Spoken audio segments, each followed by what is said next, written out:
in 2016, Shelton School District passed a bond for about $65 million, and they gave about $25 million to the high school, dedicated to the high school for school improvement around security, facilities, programs, CTE, sporting complex, et cetera, et cetera. And the law, since we're a K-8 district, the law states that high school districts can charge non-high districts, which we are, a fee for all high school improvements. The Shelton School District levied about a $4.5 million bill to us. That was after that was brought up, it was negotiated to $3.2 million, and that's what we currently owe. Now, our kids go to Shelton High School. They do receive the benefits from their tax dollars and the bonds that their community has supported. So it is an obligation from our community to pay our fair share for the improvements. And our kids are benefiting, and I think it's fair. I think it's ethical. I think it's the right thing to do, that we have to pay our portion of, hey, come on in. We have to pay our portion of the bond. And so, hence, this is our capital levy that we're coming out for, and asking people to, we are asking people to pay approximately 81 cents per thousand increase on their taxes for 3 years. It fluctuates, depends on the value, on how they set the property value out. So that's why we say approximately 81 cents. Right. But the bill won't fluctuate. But the tax that we collect possibly can. So I just want to be clear on that.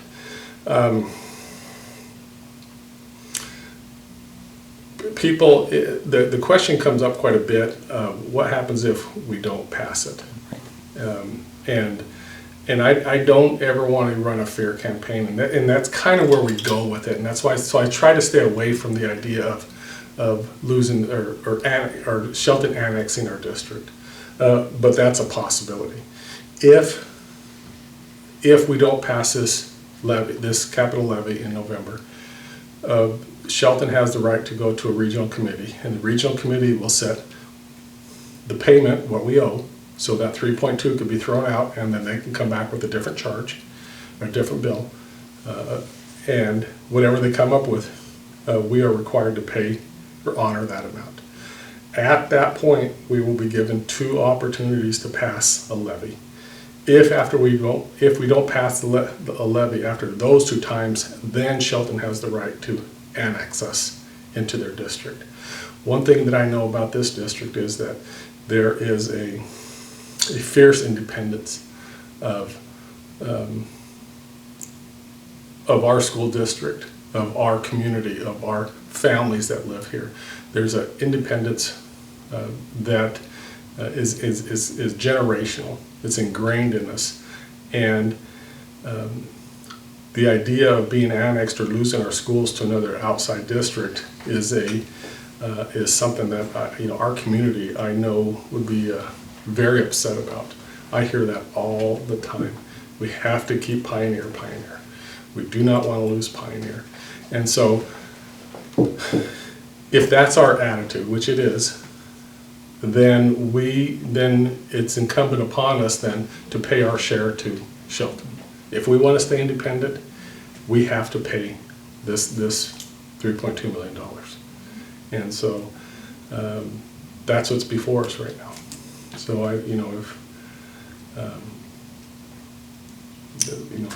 that's what we have to do. I don't know. Do you have any questions or on this? It's to me, it's pretty straightforward. We don't pass it, then the process starts. Shelton goes to regional committee. Regional committee sets what we do, and then we run levies. If this doesn't pass, I'm running it again in February. But I'm hoping by then regional committee will give us some direction on what we can and cannot do. So we are not stopping. We have got to pass this capital levy. We don't have $3.2 million laying around in a safe somewhere. We don't have anything like that. So we have to pay this. And people keep, another misconception is, well, we turned the high school down. And this has absolutely nothing to do with the high school. And people have to understand that. If this capital levy doesn't pass, the high school is it's a dream. It's a moot point, because they'll never happen. We'll be gone. So we have to pass this levy. Again, it's just for 3 years.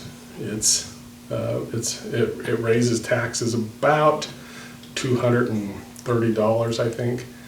$250 on a $250,000 house, approximately that much.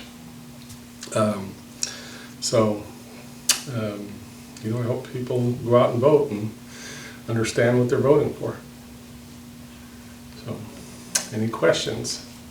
The district already pays a non-high fee. We do pay a non-high fee. But we have that with or without this, we have.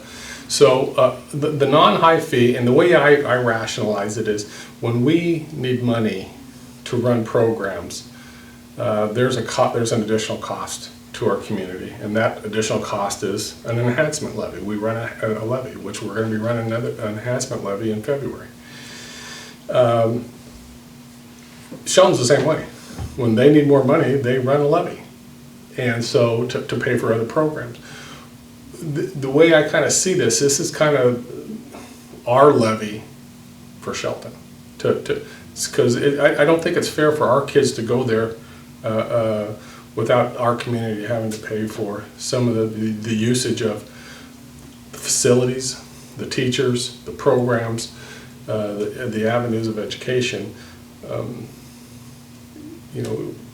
Their taxpayers are paying for our kids basically to do this with their levies, and so it's only right that we should support pioneer kids going on to whatever secondary they go to. So it's kind of like our levy to help pay for their schools, and so that's what the non-high fee is. We have kids that go to both North Mason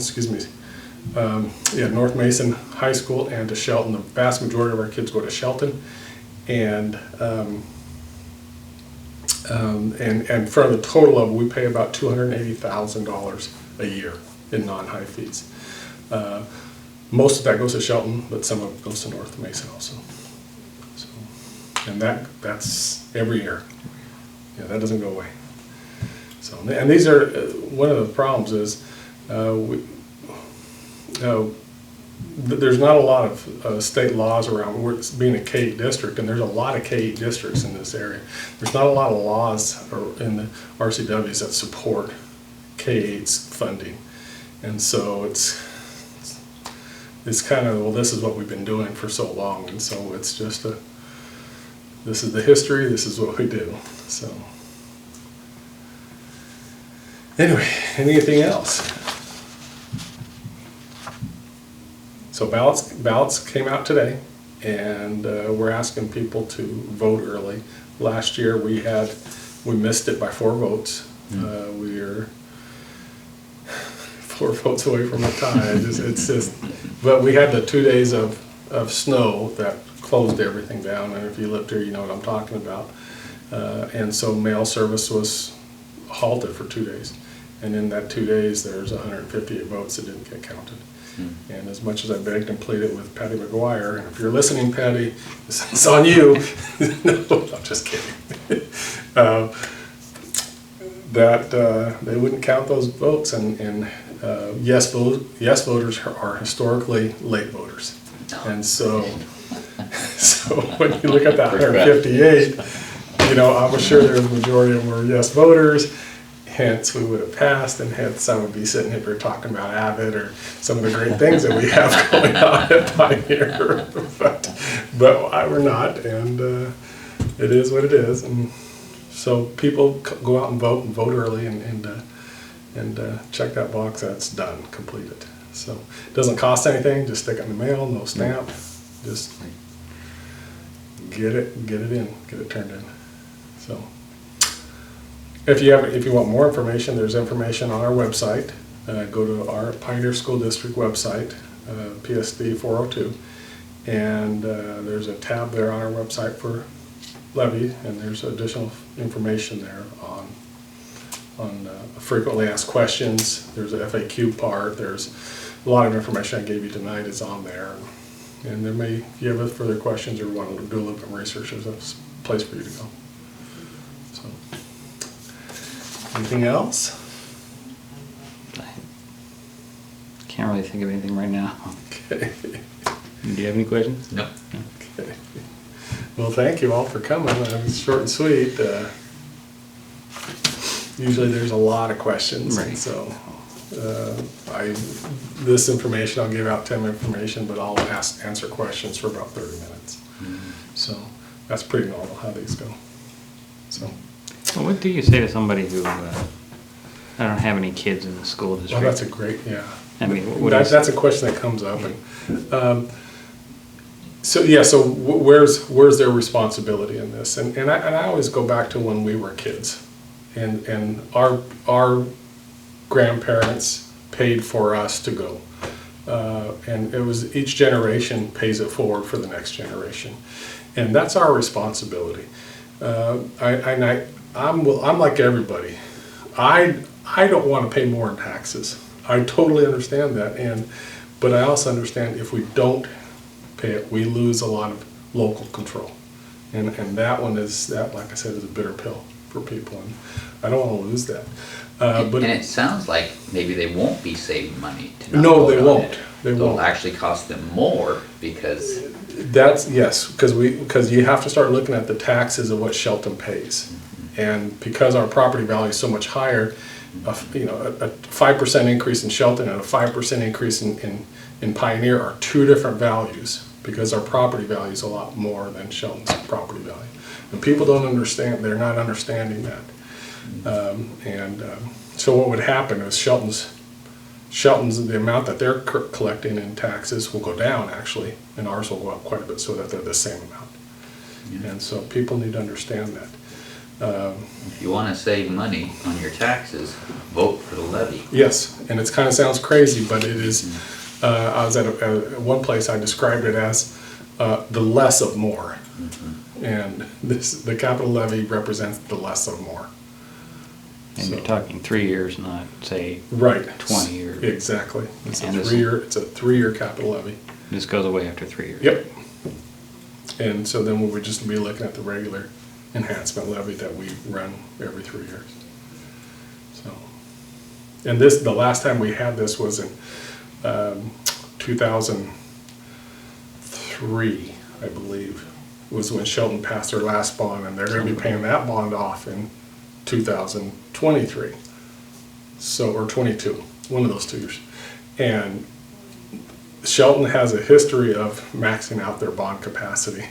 Once one bond is paid off, they max it out again. So, it wouldn't surprise me that they go to max out that bond, and in which case, we're in the same boat. If they build a new high school, because they are at capacity right now in Shelton, they cannot build anymore. So the next thing to happen there is to build another high school, in which case our kids go there, and that one's going to be a hefty price tag. That one's going to be a lot. So it's not going to be a 3.2. So, and I know that's people, I know our community hates seeing their money go out the door to another district, but that's the situation we're all in right now. So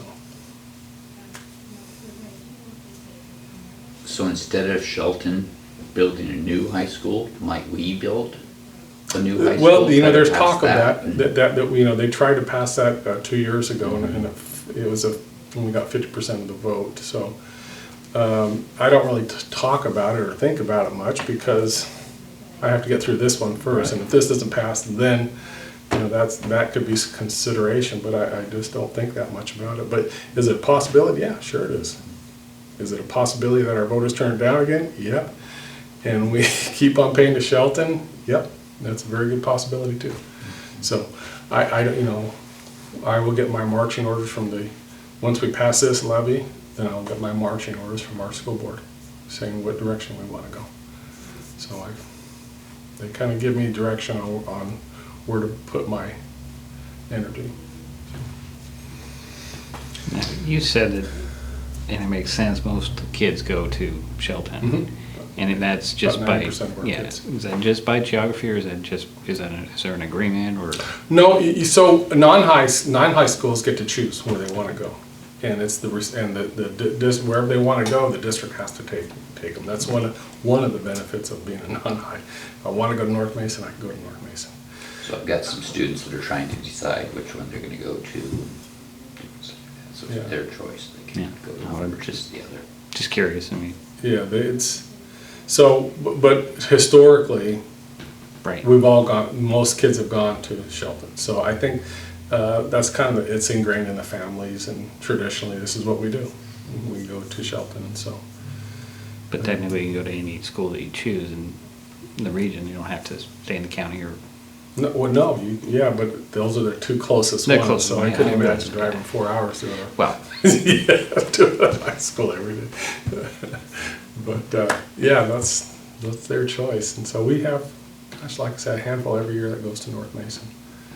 So well, interesting, I saw yesterday a North Mason bus at the Pickering Park and Ride, yeah, and some kids getting on that Yeah. bus. So, yeah, we actually have a one of our special ed, they actually drive a special ed bus down here to pick up one of our kids. Hmm.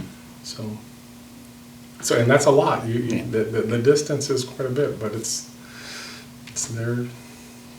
they have to do it. So it's a lot easier for Shelton because it is closer. But and they've done, and I give Alex credit for the improvements they've made at the high school. If you haven't seen it, I would recommend go seeing it. They've done a good job over there. I'm proud of it. They were very thoughtful in the things that they were going to do for improvements, the new programs, the new classrooms, the new security, the new science classrooms, all new facilities, you know, the stadium, the indoor basketball facilities, the pool. I mean, they're doing a lot of improvements there. So, and they're just making it better for the kids. Anything else? Okay. Well, if you do have any questions, I tell you, but just call me. Call me up, and I get probably 2 or 3 phone calls a week from community members. Just, I was wondering about X and Y, and I field those as soon as they come in. So, be glad to answer any questions. Okay. excellent. Well, thank you so much for coming in. I appreciate it.